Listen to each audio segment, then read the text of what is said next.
Hey guys, welcome back to another video here on Toned In Entertainment, where we love pop culture. Today, it's time for a retro comic book series review. Now, The Simpsons, they've been on TV for over 30 years, and the show will definitely live on in infamy. But what about the comic books that these pop culture icons are featured in? Well, today, I'm gonna look at the comic books based on what some people would call the Pam Beesly of Springfield, and that's Bart Simpson in the Bartman comic books. And while there are 6 issues here, the series broken up into 2 parts, with issues 1 and 3 being their own separate stories, and issues 3 through 6 being a 3-part story arc that will have all of Springfield questioning whether Bartman is a friend or foe to the city. Now we're gonna start off with issue number 1, which is called the comic cover caper, which Bart Simpson will find out that he flunked his final assignment called Our Friend Nuclear Energy and will have to attend summer school.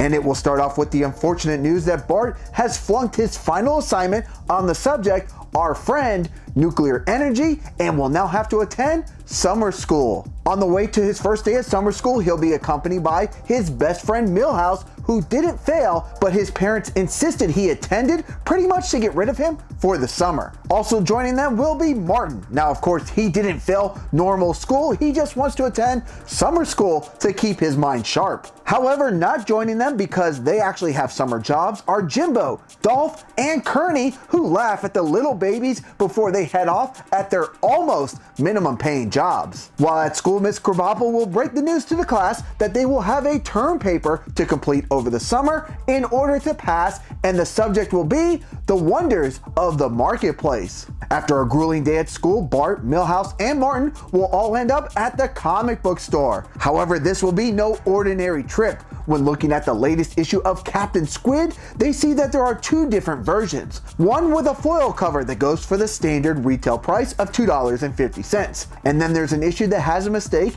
It doesn't have the foil covering, and that comic will go for $50 because of the printing error. As the 3 youngsters leave, Comic Book Man gets on the phone and makes a call to his supplier requesting more error comics, as he saw how his customers were drooling over them. The mysterious voice replies to him, "You'll have more soon." The next day, not wanting to put much, if any, effort into teaching, Miss Krabappel tells the class that they are heading on a field trip to the Springfield Paper Printing Company. Bored out of their minds from watching the Troy McClure film, A Tree Grew in Springfield, Bart and Milhouse sneak out to find something fun to do on this field trip. Shortly after finding out the printing company is actually responsible for the printing of comic books, specifically the new Radioactive Man vs. Captain Squid crossover, they are confronted by the less than minimum wage trio of Jimbo, Dolph, and Kearney. They quickly decide to stop their thrill seeking and make a run for it before wedgies become their punishment. Later that afternoon, Milhouse decides he's heading back to the comic book store,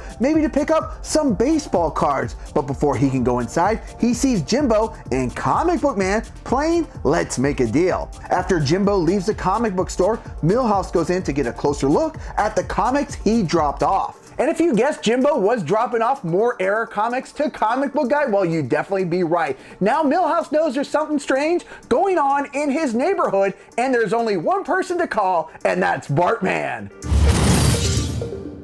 After a quick briefing, Bartman heads off to the printing company to investigate. At first glance, it appears that everything is intact. But after a quick swing through of the rest of the printing company, Bart finds this trio of evildoers holding a stack of Radioactive vs. Captain Squid crossovers with the intentional error of not having the signature foil stamping on them. As Bartman tries to escape with these cronies' side hustle, he's quickly tracked down and finds himself in quite the predicament.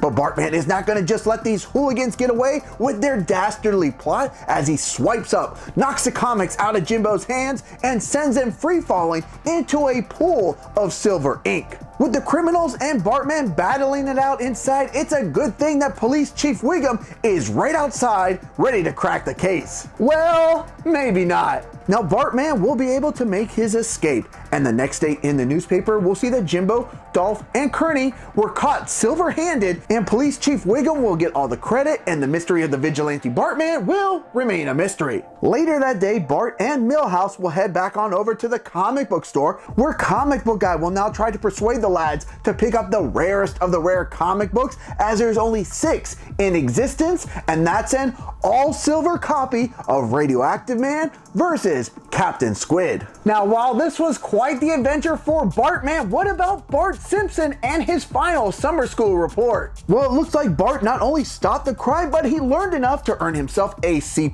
with his report, Supply and Demand in the comic book market. Now, issue number 2 is called Where Stalks the Penalizer. Well, Bartman's mission is to protect the innocent of Springfield. Here in issue number 2 of Bartman, he's not the only game in town anymore, as a new vigilante has been making himself known, and he goes by the name the Penalizer. One night after Apu finishes dumping out some of his pickled eggs that just because they have mutated and grown eyes, he just can't seem to sell. Once he goes inside, this will give Nelson the opportunity to do some vandalism to the back of the Quickie Mart. Well, maybe not, because he's quickly stopped in his tracks by the Penalizer. As Bartman soars through the skies looking for crime, he spots Nelson not in the state of mind he's used to seeing him, as it appears that Nelson is now under some type of hypnotic spell. As the Simpson family sits down to watch the 6 o'clock news, Kent Brockman's report is about the mysterious figure who stalks Springfield streets, handing out justice to those who terrorize their streets. Now, Homer will 100% agree with the actions of the Penalizer, as he says, "If you ask me, this Penalizer guy's doing us all a big favor. Even the smallest crimes should be punished." And you're gonna have to love the irony as Homer sits there with his beer mug that's property of Moe's, with his t-shirt that's property of Springfield Nuclear Plant, as he wipes down a bowling ball that's property of Barney's Bolorama. During Kent's special report, Dr. Hibbert shows him around the west wing of the hospital that's been reopened to exclusively deal with the victims of the Penalizer. Once again, Homer is ecstatic over the actions of the Penalizer, that is, until he sees his buddy Barney, who's also been victim of the Penalizer after he was caught belching excessively outside of Moe's. And luckily for Springfield, Police Chief Wiggum is once again hard at work on the verge of cracking yet another case, as Ken asks the chief, how does the Penalizer force his victims to obey his sinister commands? And Police Chief Wiggum responds with, well, Kent, along with who the Penalizer is, what he looks like, and why he's doing this, that's the one question we haven't been able to answer. The next day at Springfield Elementary, Bart gets called into Principal Skinner's office, but this time it's not for the lab frogs, the restroom incident, nor the stink bombs, but Skinner wants answers as to what happened to the school flag. And since Jimbo, Dolph, Kearney, and Nelson are all trapped in a hypnotic state, Bart is the prime suspect, and he has till 9 a.m. tomorrow to fix the flag or face the consequences. Later that night on the news, Kent Brockman has scored yet another exclusive interview, this time with the victims, Jimbo, Barney, and Nelson. Now, with these eyewitnesses, they're able to give Kent what he believes is a very accurate description as to what the Penalizer looks like. Also, during the newscast, they revealed the first video footage that anybody has actually captured of the Penalizer. Bart is able to put 2 and 2 together and see that the Penalizer has the school logo on his shirt. Now it's time once again for Milhouse to launch the Bart signal.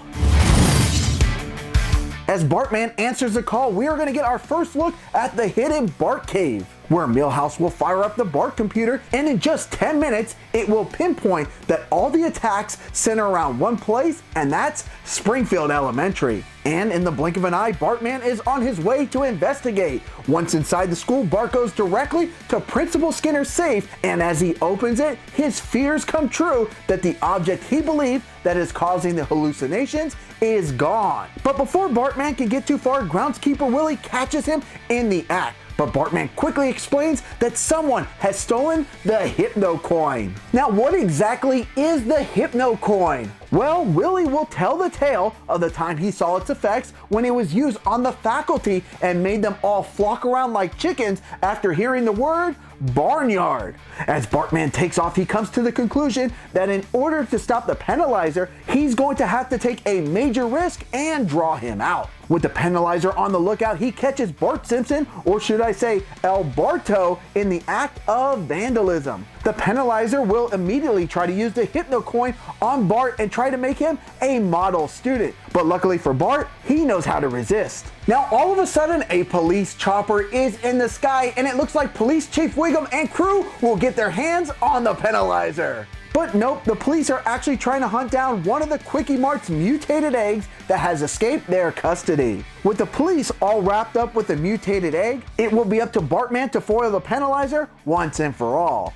The two will battle back and forth. The Penalizer will blast Bartman with a high-pressure jelly gun, but Bartman will counter with sprinkles that will send the Penalizer crashing down onto bags of flour. As the Penalizer makes a mad dash for the Hypno Coin, Bartman is able to use a machine hook and swoop him up. Now trapped, the Penalizer pleads with Bartman to let him go. Now Bartman does grant that wish, and as he unleashes the Penalizer, it sends him into a tub of donut batter. With the Hypno Coin in hand, is the battle truly over between Bartman and the Penalizer? Not necessarily, because as Bartman is about to leave, the Penalizer emerges from the mixture covered in batter. Back at the Bart cave, Milhouse paces back and forth awaiting Bartman's arrival. As soon as Bartman arrives, Milhouse asks, "What happened?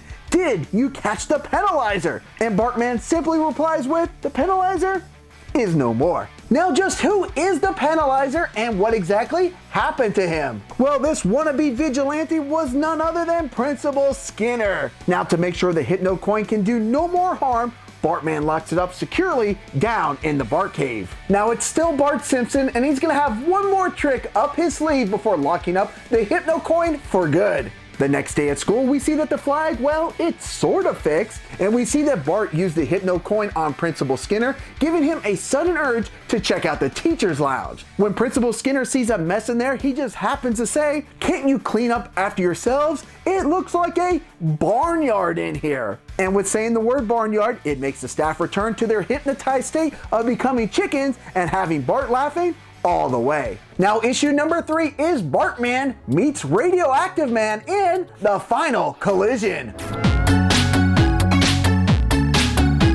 Issue number 3 of the Bartman comic will reference some events that have happened in the main Simpsons storyline. And while I have not read these issues, the writer Jan Strenard does a great job of filling us in on the events of Kodos and Kang coming to Earth in hopes of capturing Itchy and Scratchy, but instead, all they got was this lousy pimple-faced knockoff and Bartman as their captives. We also learned that in issue number 5 of the Simpsons comic, there was a nuclear explosion caused by the aliens that has transformed all of Springfield's citizens, except for Bartman for some unknown reason, into superpowered hooligans. Now, as of right now, it's believed that Bartman hasn't been granted any superpowers, but he's still Bartman and will have a few tricks up his sleeve.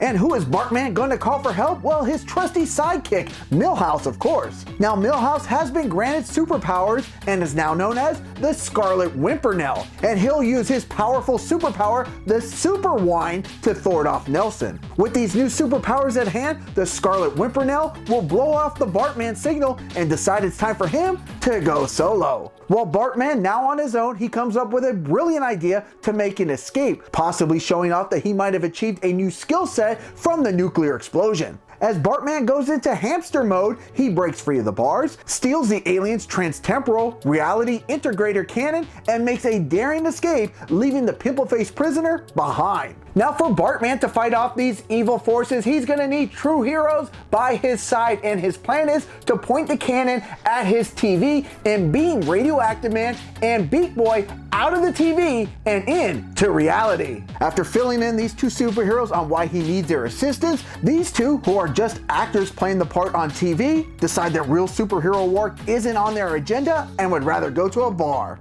Now Bartman should have known that real superheroes, while they can't be found on TV, they can only be found inside the pages of a comic book. Bartman grabs Homer's old video camera. He points it at the comic book, transmits the image onto the TV, uses the alien's cannon, and unleashes the real Radioactive Man from the pages of the comic book. After a quick briefing, it's time for Bartman and Radioactive Man to get control of the streets of Springfield. The first oppositions will be the mighty Smitter and a group of cronies whom Radioactive Man traps as he wraps them all up with a piece of railroad track.